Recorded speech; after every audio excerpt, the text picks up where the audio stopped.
اللهم صل على سيدنا محمد وعلى آل سيدنا محمد وبارك وسلم. أعوذ بالله من الشيطان الرجيم. بسم الله الرحمن الرحيم. باب الفصل الأول. أتيت رسول الله صلى الله عليه وسلم فقلت يا رسول الله إن جارية كانت لي ترعى غنما لي فجئتها وقد فقدت شاة من الغنم فسألتها عنها فقالت أكلها الذئب فأسفت عليها وكنت من بني آدم فرتمت وجهها وعلي رقبة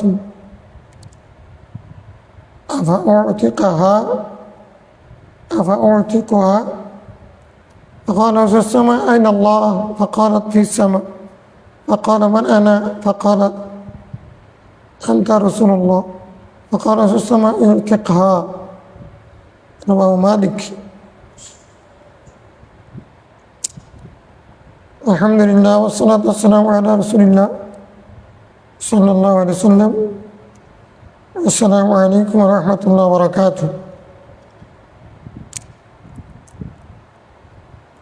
আলহামদুলিল্লাহ, আজকে আমরা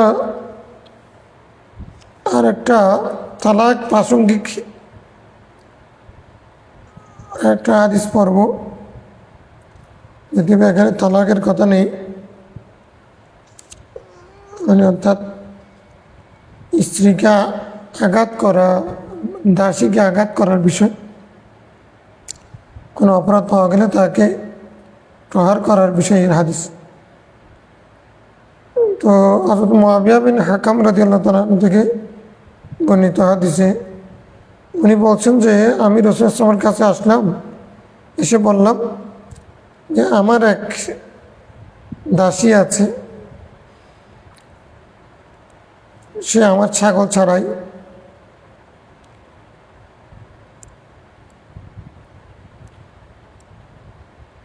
আর আমি তার কাছে আসলাম, কত ফাকুদাত শাতু মিনাল গনাম, দেখছি যে সে ছাগল একটা হারাই ফেলছে, ছাগল একটা হারাই গেছে। সে সম্পর্কে তাকে যখন জিজ্ঞাসা করলাম, ফাকালাত আকালাহু যিবু, নেকড়ে বাঘে, নেকড়ে তারা কে ফেলছে, উত্তর দিছে এরকম। ফাসিবতু আলাইহা, আমি তার উপরে রাগান্বিত হয়ে গেলাম। আসিফ, আনা আসিফ, দুঃখিত হয়ে গেলাম, মানে আমি রাগান্বিত। গাদাবতু আলাইহা ওয়া কুনতু মিন বানি আদম, আমি তো আদম সন্তান। রাগ, ক্রোধ, গোসা এগুলো তো আমাদের আছে। মানে উনি ইসলাম যেগুলো অনুমোদন করেন এগুলো জানতেন কারণে নিজে নিজে বলতেছেন আমি আদম সন্তান। ফালাতাম তো ওয়াজহা, আমি তার মুখে থাপ্পড় মেরে দিছি। আমার ছাগল একটা যখন বাঘে খেয়ে ফেলছে বলছে, তখন আমি তার মুখে থাপ্পড় মেরে দিছি। ওয়ালাইয়া রাকাবাতুন আফাউতিকুহা, আমার উপরে গোলাম আজাদ করা ওয়াজিব হয়ে গেছে, আমি কি তাকে আজাদ করে দেব?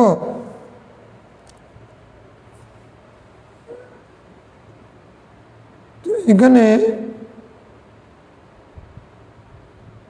ওর উপরে যে মানে গোলাম আজাদ ওয়াজিব, এটা তাকে থাপ্পড় মারার কারণে। আগের বাবের সাথে এটা, এই বাবের তো নাম নাই, আগের বাবে জেহার মাসালা আছে, জেহারের মাসালের মধ্যে গোলাম আজাদ করার প্রশ্ন আছে। জেহারের মাসালা আমরা কালকে পড়েছি।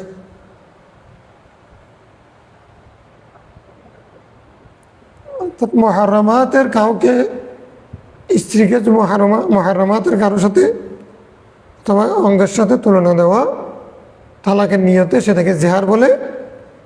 জেহার করলে তাহলে তাকে কী করতে হয়? কাফারা দিতে হয়। 40 দিনের ভিতরে কাফারা দিলে নিয়ে আসতে পারবে, না এটা তালাক মাইনা হয়ে যাবে। والذين يظهرون من نسائهم منكم من نسائهم ثم يعودون لما قالوا فتحرير رقبة من قبل يتماسى ذلكم توعدون به الله ما تعملون خبير। এটা সূরা মুজাদালার আয়াতগুলো জিহার সম্পর্কে। এই লোকটা জিহারের কারণে অথবা কসমের কারণে এর উপর একটা গোলাম আজাদ করা ওয়াজিব হয়ে গেছে। আমি এখন যেহেতু তাকে থাপ্পড় মেরে দিছি, এখন আমি কি তাকে আজাদ করে দেব? আমার উপর তো আজাদ একটা ওয়াজিব হয়ে গেছে। আইন আল্লাহ, রসুল মেয়েটাকে জিজ্ঞাসা করলেন আল্লাহ কোথায়? ফকালাত ইসসামা, আসমান। ফকালা মান আনা, আমি কে?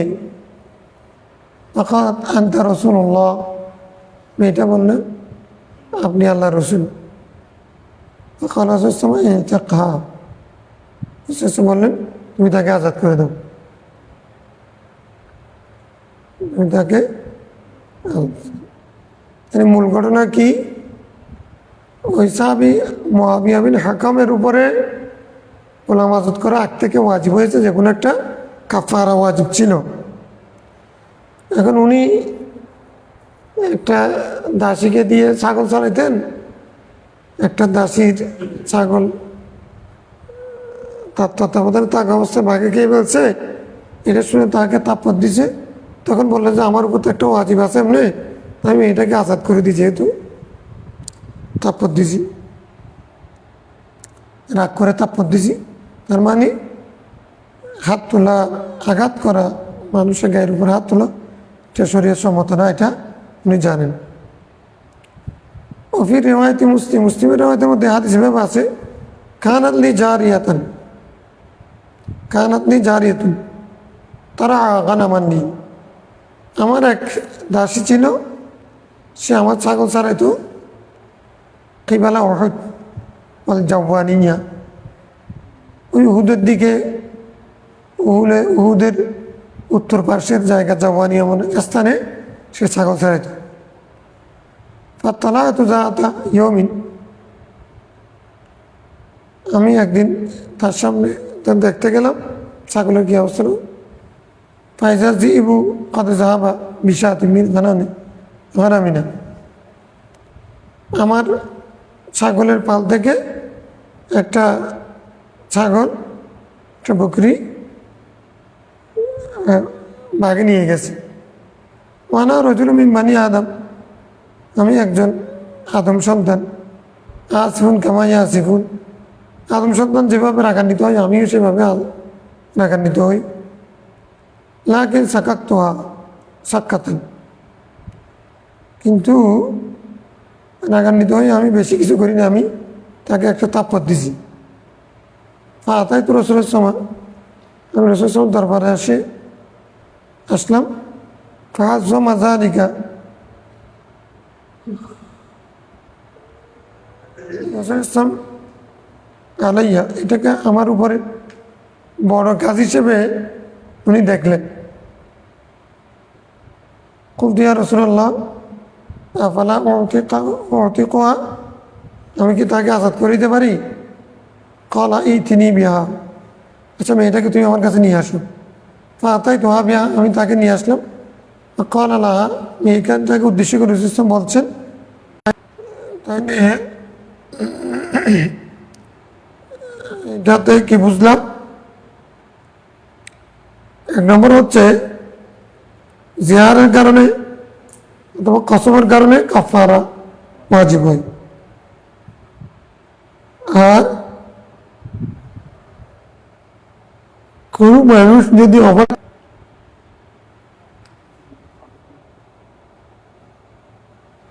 জ্ঞানের ভাব, তার একটা অধ্যায়। জ্ঞান মানে পরস্পরকে লানত দেওয়া, অভিসম্পদ কামনা করে। আমি যদি সত্য হই তোমার উপরে খোদার লানত, অথবা আমি যদি মৃত্যু কই আমার উপর আল্লাহ লানত, আর স্বামী বলবে যে আমি যদি মৃত্যু কই আমার উপর আল্লাহ লানত। এটা কোন কোন ক্ষেত্রে হয়? স্বামী স্ত্রী দুজনের মধ্যে যদি, অর্থাৎ স্বামী যদি স্ত্রীর বিরুদ্ধে পরপুরুষের সাথে মিলনের জেনার অভিযোগ আনে, তখন লিয়ানের প্রশ্ন আসে। লিয়ান যদি করে ফেলে স্বামী, তখন ওই স্ত্রীর সাথে তার আর হবে না। লিয়ানটা তালাক, নাকি তালাক দিতে হবে, নাকি প্রশ্ন করবে, তিনটা বিষয়। এক মাযহাব হচ্ছে লিয়ানটাই তালাক, আরেকটা মাযহাব হচ্ছে লিয়ানের পরেও তালাক দিতে হবে, 3 তালাক। ইমাম আযম আবু হানিফা, ইমাম সাহাবাই, আব্দুল্লাহ ইবনে মুবারক, অনেক অধিকাংশের মতে লিয়ানের পরে তালাক নয়, হাকিম কাজী বিয়ে ফসল করে দিবে।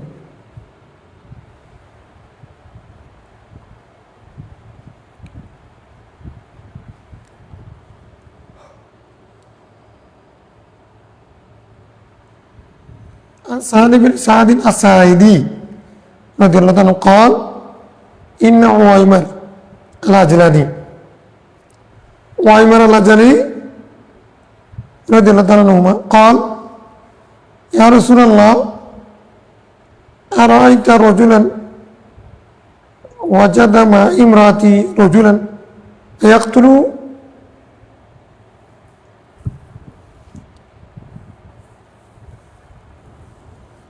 فيقتلونه أم كيف يفعل؟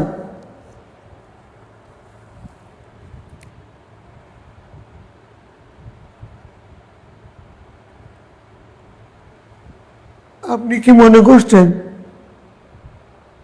যদি কোনো ব্যক্তি পুরুষ তার স্ত্রীর সাথে অন্য কাউকে পাই, বিছানায় পাওয়া আর কি, একাকি পাওয়া, পর পুরুষকে যদি এরকম পাই, সে কি তাকে কতল করে ফেলবে?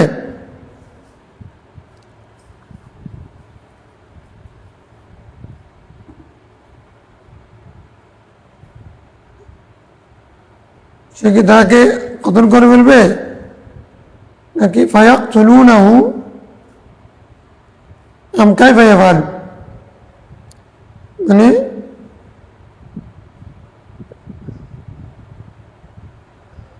মানে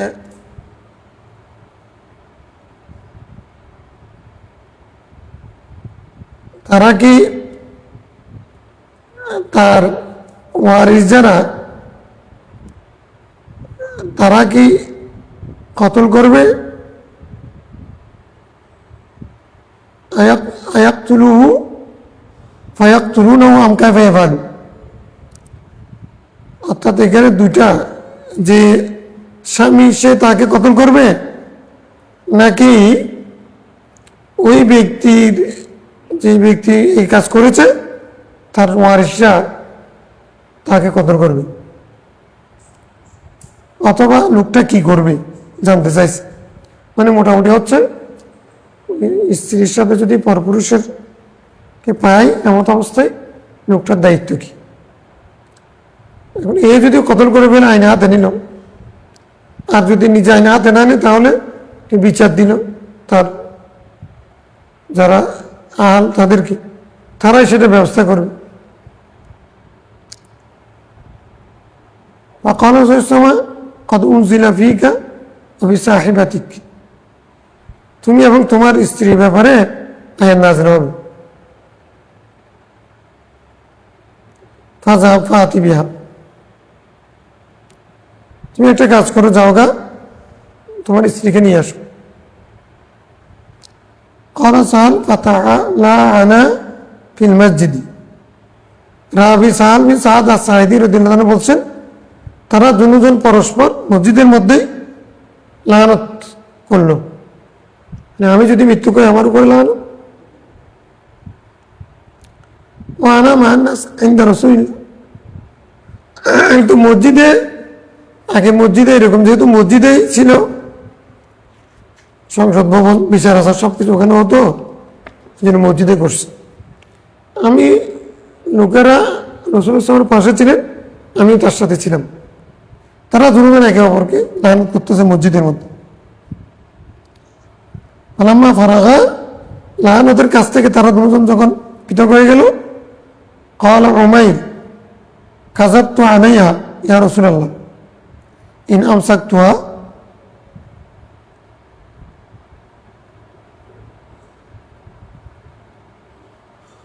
যে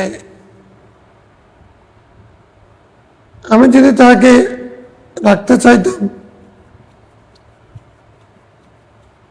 আমি তার বিরুদ্ধে মিথ্যা বলতাম, মানে আমি তাকে মিথ্যা বলে তাকে আমি রাখতে পারতাম, অর্থাৎ যেটা সত্য সেটা না বলে, আমার স্ত্রীর কথাটা আমি না বলে আমি তাকে রাখতে পারতাম। ফাতাল্লাকা সালাসান, উনি করছেন কি 3 তালাক দিয়ে দিয়েছেন। মানে ফাতাল্লাকা সালাসান, তালাক দেওয়া মানে এটা দ্বারা বোঝাচ্ছে লিয়ানের পরে তালাক হয়। হানাফি মাযহাবের বিপরীতে হাদিস। আমরা বলছি যে না, উনি তো রাসূল ইসলাম তাকে তালাক দিতে বলেন নাই, উনি মনে করছেন যে তালাক দিতে হবে, উনি দিয়েছেন, রাসূল ইসলাম তো এটা বলেন নাই। সুম্মা ক্বালা রাসূল ইসলাম উনজুরু, সাহাবায়ে কিরাম বললেন দেখো, তোমরা খেয়াল করো, এটা জিনিস মাথায় রাখি, খেয়াল রাখিও। ফাইন জাত বিহি আসহামু আদাজুল আইনাইন, মেয়েটা তো এখন পরপুরের সাথে মিলন করেছে, স্বামী বলছে, স্বামীর দাবি হচ্ছে পরপুরের সাথে মিলন করেছে। এখন যেই লোকের কথা বলছে পরে আসবে শরীক, সেই লোকের ঘটন রাসূল সাল্লাল্লাহু আলাইহি ওয়াসাল্লাম সাহাবায়ে কেরাম থেকে বলে দিচ্ছেন। আসহাম, এই মেয়েটা যদি বাচ্চা হয় সেটা যদি কালো রঙের হয়, আদাজুল আইনাইন, তার যদি চোখ যদি বড় বড় হয়, আজিমুল ইলিয়াতাইন, তার নিতম্ব যদি বড় হয়, খাদলাজুস সাকাইন, পিন্ডিলিগুলো যদি মোটা মোটা হয়, পিন্ডিলি মানে কি গুজ, আমরা গুজ বলি যে, মানে পায়ের এই পিন্ডিলি, হাঁটু এবং টাকনুর মাঝখানের জায়গাটা, এটা যদি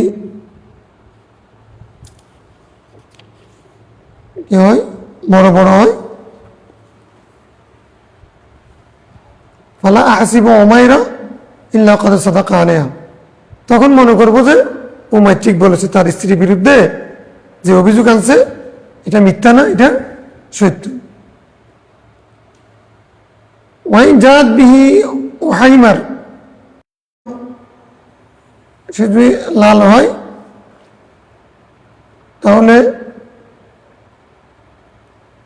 ফালা আহসিবু উমাইর ইল্লা ক্বাদ কাযাবা আলাইহা, তখন আমি তাকে উমাইরকে মনে করবো যে সে মিথ্যা অপবাদ দিচ্ছে, নিজের ছেলেকে নিজের স্ত্রীর সাথে মিলন করেছে।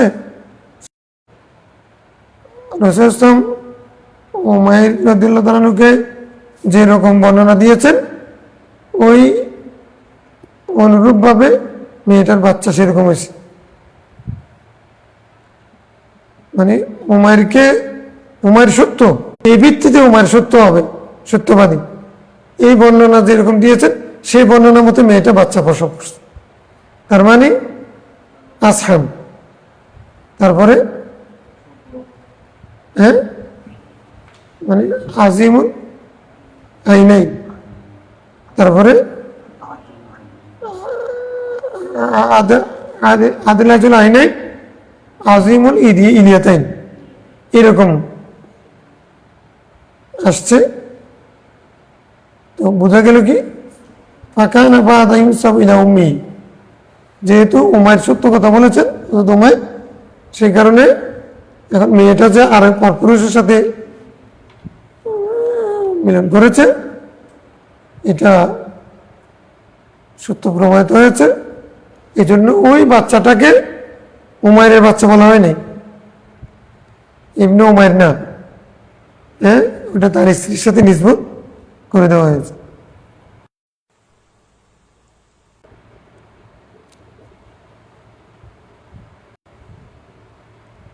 ঈসা ইবনে মারিয়াম, এটা তসদিক হচ্ছে। ঈসা ইবনে মারিয়াম বলা এটা মানে মরিয়ম ইসলামের ইফতের কি মানে দলিল। মরিয়ম ইসলামের কোনো স্বামী ছিল না। মা থেকে হয়তো মাটা নিশ্চিতের জন্য আমরা তলকিন করার সময় কি বলি, অমুকের ছেলে অমুকের মেয়ে, মানে মা, মার কথা বলে, বাবার কথা, বাবারটা বেশ কমাতে পারে কিন্তু মারটা তো বেশ কমায়।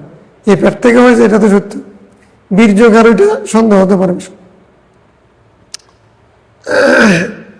অনিবিন আমার আন্না নবী সামা লা আনা বাইনা রাজুলিন ওয়া ইমরাতিহি, রাসূল ইসলাম এক স্বামী স্ত্রীর মাঝখানে লানতের মিয়ানের ব্যবস্থা করেছিলেন। ফান্তাফা মিন ওয়ালাদিহা, ফান্তাফা মিন ওয়ালাদিহা, তখন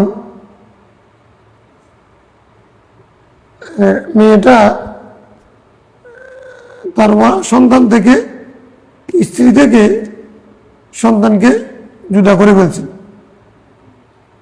সন্তানকে কি করে বলছে,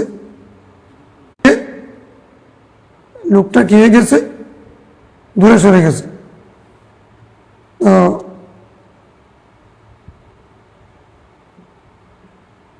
কি হয়েছে, ফাফার রাক্কা বাইনাহুমা, অর্থাৎ দুই ব্যক্তি স্বামী স্ত্রীর মাঝখানে যখন লেয়ান হয়েছে, লোকটা তখন ওই সন্তানটাকে অস্বীকার করলো। ইনতাফা মানে কি, অস্বীকার করলো, মানে এটা এই সন্তান আমার না, এই সন্তান, স্বামী স্ত্রীর মধ্যে ঝগড়া, স্বামী বলতেছে যে এই সন্তান যেটা হয়েছে এটা আমার না, নফি করছে আর কি, মানে এটা অস্বীকার করছে। রাসূল সাল্লাল্লাহু আলাইহি ওয়াসাল্লাম কি করলেন, ফাফাররাকা বাইনাহুমা, দুজনের মধ্যে পৃথক করে দিলেন যে তোমরা দুজন, তোমার আকদের তলের স্ত্রী যদি আরেকজনের সাথে মিলন করে যদি বাচ্চা নেয়, তো তোমার এটা তো তোমার সাথে সংসার করতে পারবে না, পৃথক হয়ে যাও। ওয়াল হাকাল ওয়ালাদা মিন মারাত, ওই বাচ্চাটাকে মায়ের সাথে দিয়ে দিন। মুত্তাফাকুন আলাইহি। তার মানে এটা হলো মিয়ানের মাসানের মধ্যে বাবা যদি, স্বামী যদি স্মরণ করে দিয়েছেন, ও আখবারাহু, এই ভালো সংবাদ দিয়েছেন, আন্না আযাবাদ দুনিয়া আহওয়ানু মিন আযাবিল আখিরাহ, দেখো আখিরাতের শাস্তি বড় কঠিন, দিয়ে সত্য কথাটা বের করার চেষ্টা করবে আর কি কাজী। ওয়ান ওয়ান্না নবী সাল্লাল্লাহু আলাইহি ওয়াসাল্লাম ক্বালা লিল মুতালাইনাইনি হিসাবুকুমা আলাল্লাহ, এরকম যারা নিয়ান করেছে স্বামী স্ত্রী, তাদেরকে বলছেন তোমার সাবিল এলাকা আলিহা, তখন তার প্রতি তোমার কোনো পথ নেই। যদি তুমি লিয়ান করো, তুমি যদি অপবাদ দেয়, অভিযোগ আনে, তখন আবার এটাকে হালাল করার কোনো সুযোগ নেই।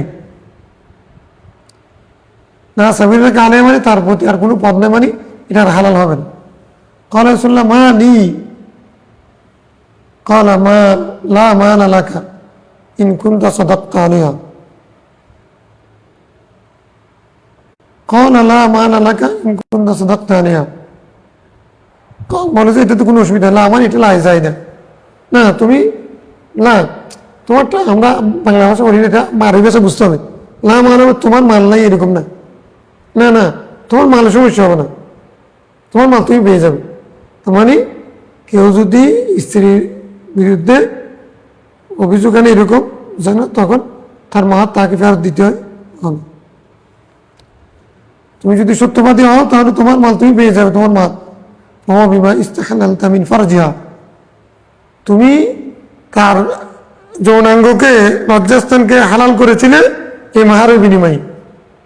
এখন যখন সেটা যখন তোমার না, সেটা সে এর আগে অন্যজনের সাথে এটা ব্যবহার করেছে, এই সুযোগ দিয়েছে, সেজন্য এখন তোমার টাকা তুমি পেয়ে যাবে, মাহার টাকা। ওয়াইন কোনটা কাসাব তাহলেইয়া, যদি তুমি তার বিরুদ্ধে মিথ্যা অভিযোগ কেন, ফাজা কা আবাদু ওয়া আবাদুল্লাহ কামিনা, তখন তুমি মাহার পাবে না, মাহারও তোমার থেকে অনেক দূরে থাকবে। মাহার তো পাবে না, তুমি আরো উল্টা ব্যত্রাঘাতের কি হবে, কেন মিথ্যার আশ্রয়। আল্লাদিন এরমুনাল মাহসানাদি তুম্মা লাম ইয়াতু বিআরবাতি শুহাদা, সতীসাধী নারীর বিরুদ্ধে যদি কেউ যদি অবাদ দেয়, তারপরে যদি সে যদি চারজন সাক্ষী যদি উপস্থিত করতে না পারে, তখন দৌড়া সে পাবে না। এমনি মেয়ে একটার বিরুদ্ধে অভিযোগ আনলে তো হবে না, চারজন সাক্ষী নেন, উল্টা ব্যত্রাঘাত চলবে।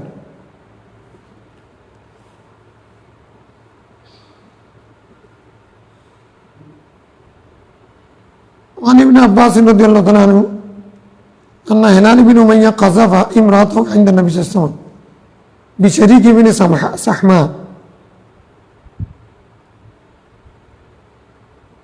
হযরতে আব্দুল্লাহ বিন আব্বাস রাদিয়াল্লাহু তাআলা বর্ণিত হাদিস, হিলাল বিন উমাইয়া তার স্ত্রীর বিরুদ্ধে রাসূল সাল্লাল্লাহু আলাইহি ওয়াসাল্লামের দরবারে শরীক বিন সাহমার ব্যাপারে অপবাদ দিলেন, অভিযোগ দিলেন। কাসুল মানে কি, মানে জেনার অভিযোগ দেওয়া, অপবাদ দেওয়া। ফাকান নবী সাল্লাল্লাহু আলাইহি ওয়াসাল্লাম আল বাইয়িনাতু আও হাদ্দান ফি যাহরিক, আল বাইয়িনাতা মানে কাদ্দিমিল বাইয়িনা, এখানে ফাইল মাহজুব, তুমি দলিল পেশ করো। ও যে ব্যভিচার করছে, দলিল দাও। কারোর বিরুদ্ধে এরকম হলে তো সবাই এখানে বাংলাদেশে আখরাত জাগা, আখরাত আছে নাকি? এখন ফেসবুকে তো আমি আখরাত দেখতেছি না, ফেসবুকে শুধু দুনিয়া দেখতেছি। ফেসবুক এটা বন্ধ করে দেওয়া যায় না? আমি এই ক্লাস এটার জন্য ফেসবুক বন্ধ, আমার ইচ্ছা হচ্ছে ফেসবুক বন্ধ করে দেওয়া। ফেসবুক না আসার ভালো, অনেক ঘোরা দেবে, সময় বাঁচবে, এখন ফিতনা থেকে বাঁচছে।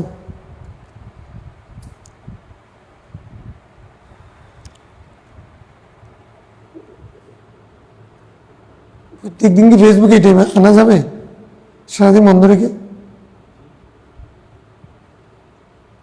আইডিও আমারটা ব্যবহার করছি আমি, তোমারটা ব্যবহার করলে মানে চিন্তা করতেছিলাম কি হব।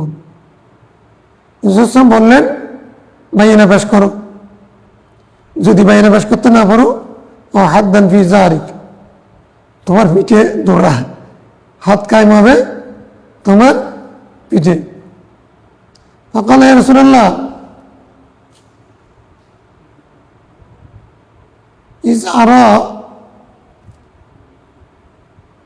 ইযা রাআ আহাদুনা আলা ইমরাতি রাজুলান ইয়ালতামিসুল আল বাইয়িনাতা, কোনো ব্যক্তি যখন তার স্ত্রীকে কোনো পুরুষের সাথে দেখবে, পুরুষকে যদি তার স্ত্রীর পাশে দেখে হাঁটতে,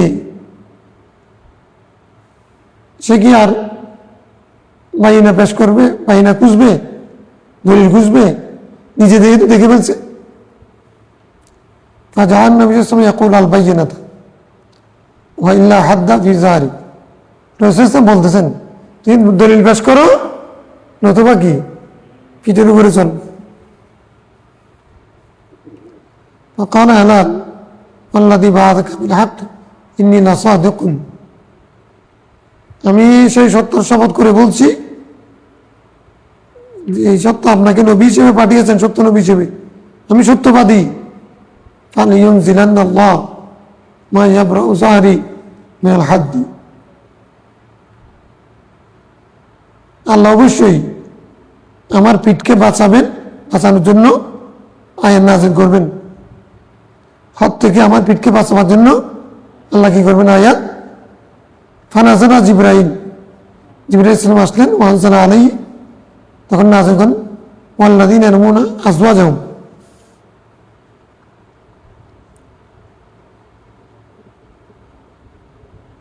ওয়াল্লাযীনা ইয়ারমুনা আজওয়াজাহুম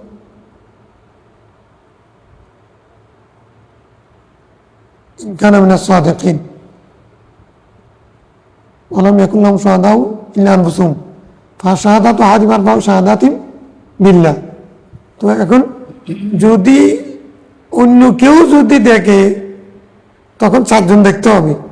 স্বামী যদি দেখে, স্বামীকে আল্লাহর কসম করে বললে এটা গ্রহণযোগ্য হবে।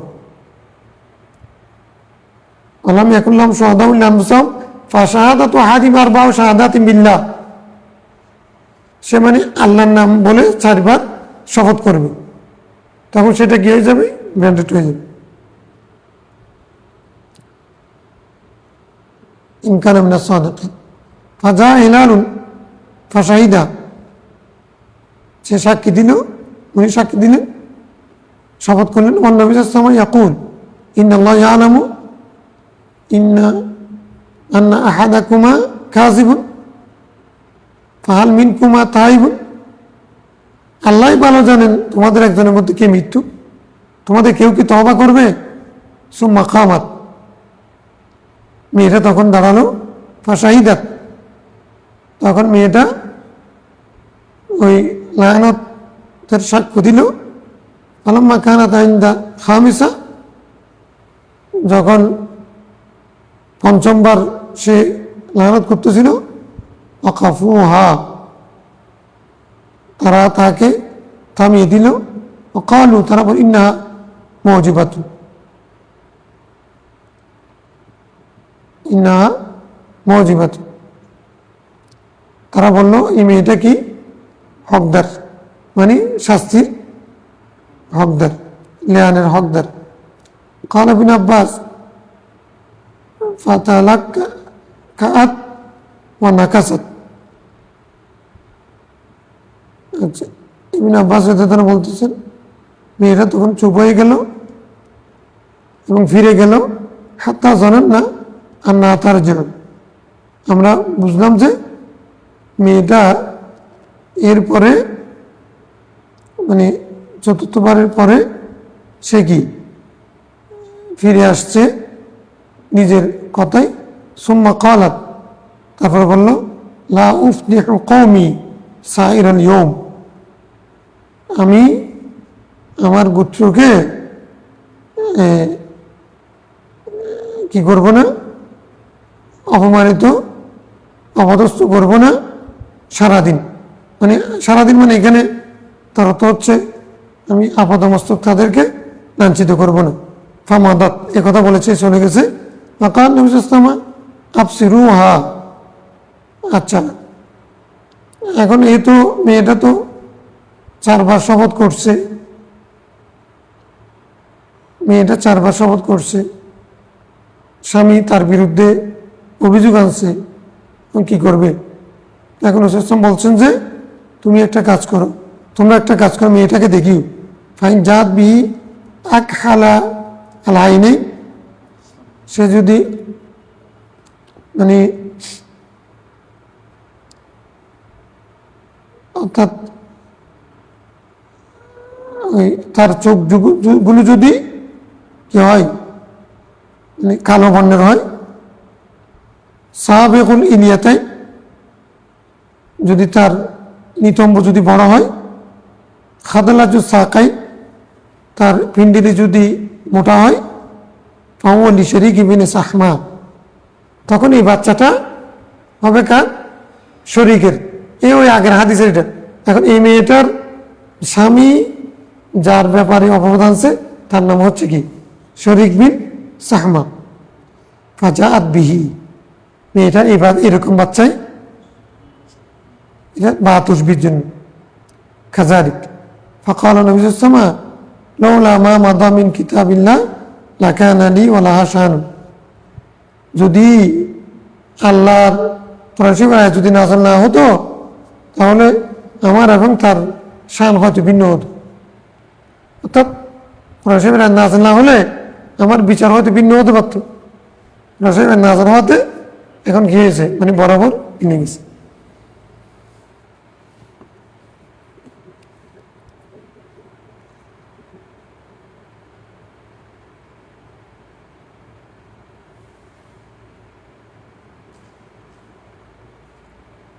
বুখারী وعن أبي هريرة رضي الله عنه قال سعد بن عبادة لو وجدت مع أهلي رجلا لم أمسه حتى آتي بأربعة شهداء قال رسول الله نعم قال كلا والذي بعثك بالحق إن كنت لأعاجله بالسيف قبل ذلك قال اسمعوا لي ما يقول سيدكم إنه لغيار وأنا أغير منه আল্লাহ আখির মিন্নি রাওয়াহু মুসলিম।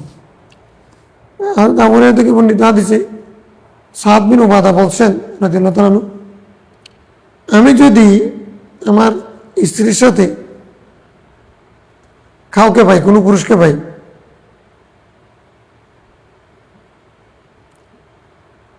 লাম আমসুহু, আমি তাকে স্পর্শ করব না, হাত্তা আতিয়া বিআরবাতি শুহাদা, আমি 4 জন সাক্ষী আনবো। ক্বালা রাসূলুল্লাহ নাম, রাসূল বলে ঠিক আছে, এটা তো ঠিক আছে। ক্বালা কাল্লা, মানে এটা প্রথম হাদিসটা হচ্ছে প্রশ্নমূলক, যদি এখানে প্রশ্ন নেই ইস্তেফহামের, ইয়া রাসূলুল্লাহ আমি কি আমার স্ত্রীর সাথে কাউকে পাই তখন কি আমি ওকে কিছু না করে 4 জন সাক্ষী নিয়ে আসবো? মানে মানুষই বুঝতে চাচ্ছে আর কি তফসির, মানে আমি 4 জন সাক্ষী রাখার জন্য যাবো, স্ত্রীর সাথে দেখতেছি ছেলে লোক একটা, তখন আমি 4 জন সাক্ষী রাখার মানসিকতা থাকবে? আমার কি আমার পরে আমার স্ত্রী হয়ে আরেকজনের সাথে ঘুমাও, আর যে ছেলেকে দেখলাম তখন আমি 4 জন সাক্ষী রাখতে যাবো? কাল্লা কাল্লা আল্লাযী বা'আসাকা বিল হক, না আমি এটা কোনোদিন করবো না, 4 জন সাক্ষী রাখার জন্য আমি যাবো না। তো কি করব? আমি আল্লাহর কসম করে বলছি, যিনি আপনাকে সত্য নবী হিসেবে পাঠিয়েছেন, ইন কুনতু লাউআজিলু বিস-সাইফি ক্বাবলা যালিকা, মানে এটা ইন্না, এটা হলো আন মুখাফফাফা, মানে মুসাফা, অবশ্যই অবশ্যই আমি আগে চিকিৎসা করে ফেলব। এর আগে 4 জন লোক কখন আসবে, কি করবে, এতক্ষণ সময় আমি পারবো না। আমি যে লোকটা আমার স্ত্রীর সাথে ঘুমাচ্ছে তার চিকিৎসা 4 জন লোক আসার আগে আমি আগে চিকিৎসা। ওয়াজিলু, 4 জন সাক্ষী আনা এটা হলো দায়িত্ব। কিন্তু তোমাদের নেতা সাদ বিন উবাদা কি বলতেছে শুনো, উনি বলতেছেন মানে ও এতক্ষণ সময় নিবে না, ও নিজে নিজে তার বাড়ি দিয়ে সেটার ব্যবস্থা করে ফেলবে। তো রাসূল সাল্লাল্লাহু আলাইহি ওয়াসাল্লাম বলতেছেন ইন্নাহু লাগায়ারুন, তোমাদের নেতা খুব বেশি আত্মসম্মানবোধ সম্পন্ন ব্যক্তি। গায়ার, গায়ুর বুঝনি? গায়ুর একটা হচ্ছে দয়ুস, দয়ুস যে বুঝনে, গায়ুরও একই বুঝনে। দয়ুস মানে তার আত্মসম্মান বোধ নেই, কিছু আসে যায় না, এর বউ আরেকজনের সাথে চলে যায়, বুঝে ওর কিছু এটা লাগে না। আরেকজন হচ্ছে যে এর বউ যদি কারোর সাথে কথা বললে মাথা গরম হয়ে যায়, আমার বউ কেন আরেকজনের সাথে কথা বল না, গায়ুর, গায়রাত ওয়ালা মানুষ। গায়রাত বুঝেনি মানে প্রেস্টিজ বেশি আর কি, মানে এটা আত্মসম্মান বোধ সম্পন্ন ব্যক্তিকে গায়ুর বলে। গায়ুর এটা শুধু গায়রাত, আত্মসম্মানকে কি বলে? গায়রাত। এর মধ্যে কোনো গায়রাত নেই। হ্যাঁ, গায়রাত মানে কি? আর তোমাদের নেতা খুব বেশি আত্মসম্মান বোধ সম্পন্ন। ওয়ানা আখিয়ার মিনু, রাসূল বলতেছেন আমি কিন্তু তার চেয়ে বেশি আত্মসম্মান বোধ সম্পন্ন। তোমাদের নেতা কি আত্মসম্মান বোধ সম্পন্ন, আমি তার চেয়ে আরো বেশি। আবার বলতেছেন আল্লাহু আগিয়ারু মিন্নি, কিন্তু আমার মালিক আল্লাহ উনি আমার চেয়ে আরো বেশি। তো কেউ যদি শিরিক করে তখন আল্লাহর গায়ে বা কুদরতের গায়ে কম লাগে না বেশি লাগে?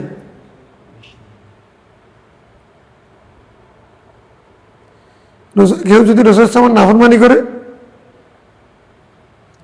রাসূল সাল্লাল্লাহু আলাইহি ওয়াসাল্লাম শরীর মুবারকে বেশি লাগে। কার স্ত্রী যদি স্বামীর অবাধ্য হয়ে এরকম আরেকজন পরপুরুষের সাথে মেলামেশা করে, তখন তার কাছে গায়রতের মতো লাগে না?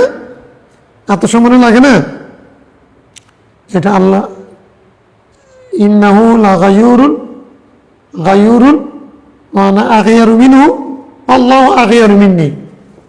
সে আত্মসম্মানবোধ সম্পন্ন উবাদা, সাদ বিন উবাদা, ঠিক আছে, আমি কিন্তু তার চেয়ে আরো বেশি, আল্লাহ আমার থেকে অনেক গুণ বেশি আত্মসম্মানবোধ সম্পন্ন। وعن المغيرة رضي الله عنه قال قال رسول الله سعد بن عبادة يقول حديث لو رأيت رجلا مع امرأتي لضربته بالسيف غير مسفح। যদি আমার স্ত্রীকে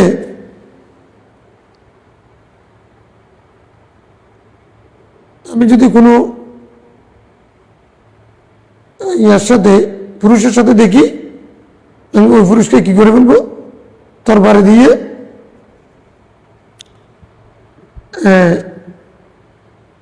শেষ করে দেব, আমি ওকে ক্ষমা করবো না। সাফহান মুসাফাহা করলে গুনাহ মাফ হয়ে যায়, এই জন্য কি বলে মুসাফাহাকে সাফহাত, মানে হাত পরিষ্কার হয়ে যাও। এই সংবাদ যখন সাদ বিন উবাদার এরকম শপথের কথা, দৃঢ় চেতার কথা, তার সংকল্পের কথা যখন রাসূল শুনলেন, আতাজাবুন মিন গায়রাতি সাদ, তোমরা কি সাদের গায়রাত আত্মসম্মান বোধের উপরে অবাক হলে? আল্লাহি লা আনা আগিয়ারু মিনহু, ও যে আত্মসম্মান বোধ সম্পন্ন, এটাতে তোমরা অবাক হলে না? আরে আমি তার চেয়ে আরো বেশি আত্মসম্মান বোধ সম্পন্ন। তার মানে কি বোঝায়? আমি যদি দেখি আমিও কেটে ফেলবো, এটা বোঝায় না?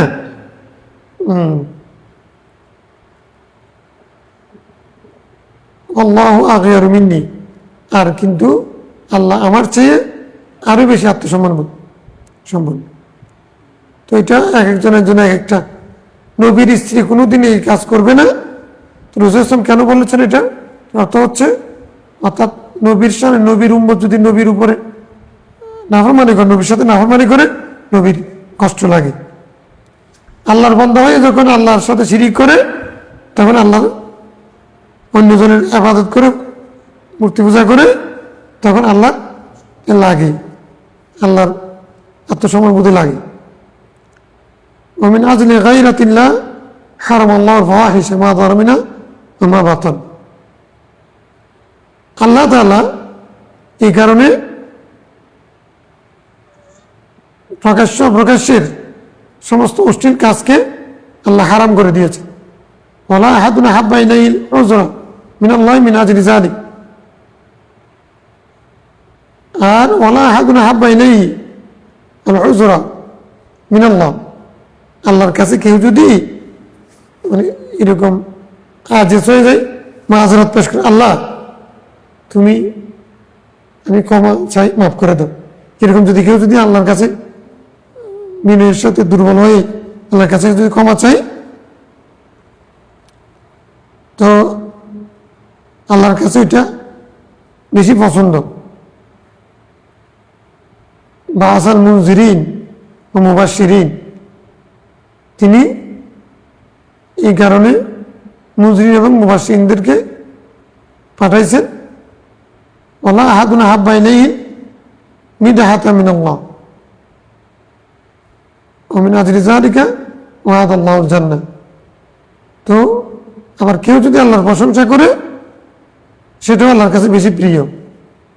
এই জন্য আল্লাহর প্রশংসা যদি কেউ করে তখন আল্লাহ তার জন্য জান্নাতের ওয়াদা করেছেন। তাহলে এসব কিছু কি? সব কিছু গায়রাতের অংশ। আচ্ছা, তুমি কোনো মানুষের সাথে যদি ভালো আচরণ করো, তার সাথে তার আত্মসম্মানবোধ হচ্ছে এটা, তোমাকে সে বিনিময় দিবে, বুঝলে? আর যদি নাফরমানি করো, গাদ্দারি করো, সেটা সহ্য না করা, এটাও গায়রাত, বুঝলে? তো আল্লাহ নাফরমানি করা, অশ্লীলতার সাথে যদি কেউ করে, আল্লাহ সেটাকে হারাম করে দিয়েছেন, এটা আল্লাহর গায়রাত। আল্লাহর কাছে কেউ যদি ক্ষমা চায়, আল্লাহর কাছে এটা প্রিয় হয়ে যায়, এটা আল্লাহর গায়রাত। আল্লাহর কাছে আল্লাহ যদি কেউ প্রশংসা করে, তখন তার জন্য জান্নাত আল্লাহ ওয়াদা দিচ্ছেন, এটা আল্লাহ গায়রাত। মানে গায়রাত জিনিসটা আসবাব নফি দুটোটার জন্য ব্যবহার হয়। পজিটিভের জন্য পজিটিভ আচরণ করা, নেগেটিভের জন্য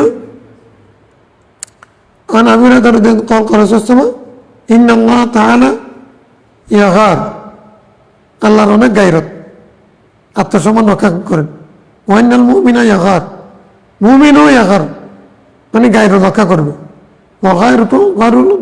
গায়রতুল্লাহ আল্লাহ ইয়াতিয়াল মুমিনু মা হারামাল্লাহ। আল্লাহর আত্মসম্মানবোধ হচ্ছে এটা যে কোনো মুমিন ব্যক্তি ওই কাজ করবে না যেটা আল্লাহ হারাম করেছে। আল্লাহর গায়রত রক্ষা করা মানে একজন মুমিন আল্লাহর সম্মান রক্ষা করবে এভাবে যে যেটা আল্লাহ হারাম করেছেন মুমিন সেটা করবে না। এটা হলো আল্লাহর গায়রত, আল্লাহর সম্মান রক্ষা করা। তো কেউ যদি আল্লাহ যেটা নিষেধ করেছেন, হারাম করেছেন, সেটা করে আল্লাহর সম্মানে আঘাত করা। আল্লাহ বলছে আল্লাহ তাকরাবুল ফাওয়াহিশ মা যাহারা মিনহা ওয়া মা বাতান, তোমরা অশ্লীল কাজ করিও না, কাছেও যাই না। তো কেউ যদি যায় আল্লাহর সম্মানে আঘাত করে,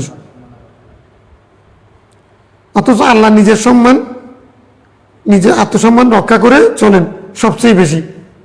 তো তুমি এখানে আঘাত করলা যে, এই জন্য শাস্তি দিবেন। আবার আল্লাহ ওইটাও রক্ষা করেন, তুমি যদি অপরাধ করো তখন যদি আবার যদি ক্ষমা চাও, তখন আল্লাহ আবার নিজের রহমতের ওইটা দেখায়, এটাও আল্লাহর গায়রত।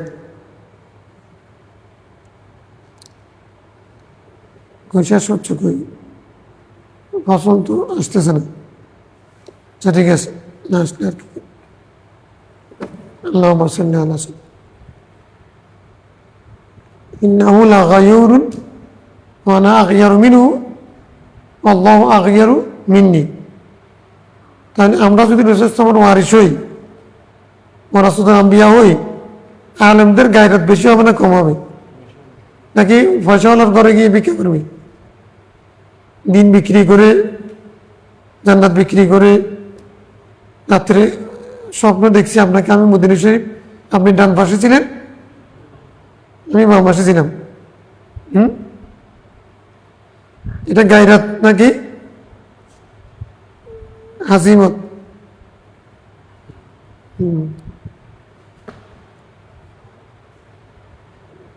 দরকার হলে কষ্ট করে চলবো, তারপরেও আমি একজন আলেম, আমার কারণে মৌলভীরা এরকম, আলেমরা এরকম এরকম কথা কেউ যেন বলতে না পারে। এটা মানে এটা হলো গায়রত। বুখারী রাহমাতুল্লাহ আলাইহি সমস্ত টাকা পয়সা যা ছিল সব ফেলে দিয়েছে নদীতে, এটা গায়রত। যদি আমি তো সুন্নাহ, কিন্তু যে টাকা চুরি হয়েছে ওই টাকার যদি আমারটার সাথে মিলে যায়, আমাকে যদি প্রথমে যদি সন্দেহ করে যে এগুলো আমার টাকা এরকম যদি বলে দেয়, তখন তো প্রমাণ সাক্ষ্য এগুলো পড়ে। আমি তো রাসূলের সময় হাদিস নিয়ে দৌড়তেছি, তখন সবাই হাদিসের উপরে সন্দেহ পোষণ করবে। এর চেয়ে মানে একজনের জাহাজের মধ্যে টাকা চুরি হয়ে গেছে, সে টাকা খুঁজতেছে। তো এখন ইমাম বুখারী রাহমাতুল্লাহ যখন শুনছে টাকা, যত টাকা ছিল স্বর্ণ মুদ্রা সবগুলো নদীতে ফেলে দিচ্ছে, মানে আমার কারণে আমার টাকা যাক, তারপরে রাসূল আমার হাদিসের উপর যেন আমি মোহাম্মদ বিন ইসমাইল বুখারীর কারণে আঘাত যেন না আসে। তাহলে এটা হলো গায়রত।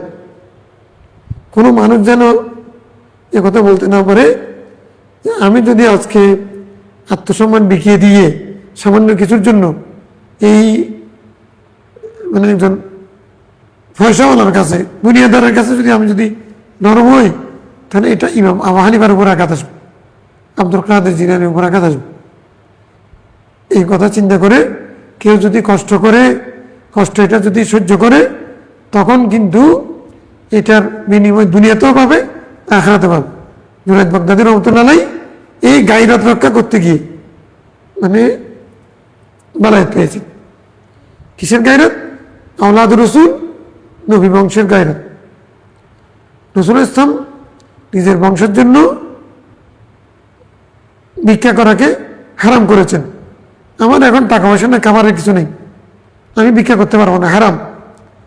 আমি নবী বংশের মানুষ, আমি কেমনে ভিক্ষা করব? এখন চুরিও করতে পারবো না, ডাকাতি করতে পারবো না। তো এখন তাহলে কেউ যদি কুস্তিগিরি করে সেখানে যদি জিততে পারে, তাহলে সে টাকা পাবে। আমি এই জন্য কি করছি, ওই নবী বংশের লোকটা তার সাথে কুস্তিতে প্রতিযোগিতার মধ্যে নামছে। একটা ঘটনা আছে না, তখন বলছে যে কি, যখন দুজন একজন আরেকজনকে দরাদরি করতেছে, তখন জুনায়েদ বাগদাদী রহমাতুল্লাহ আলাইহি অনেক বড় পালোয়ান, ওই লোকটা কিন্তু অনেকদিন খাই নাই, শরীর শুকাই গেছে, তারপরে ওর সাথে পারবে কেন? তো কানে কানে বলতেছে আসলে আমি তো আপনার সাথে পারবো না, মূল বিষয় হচ্ছে আমি একজন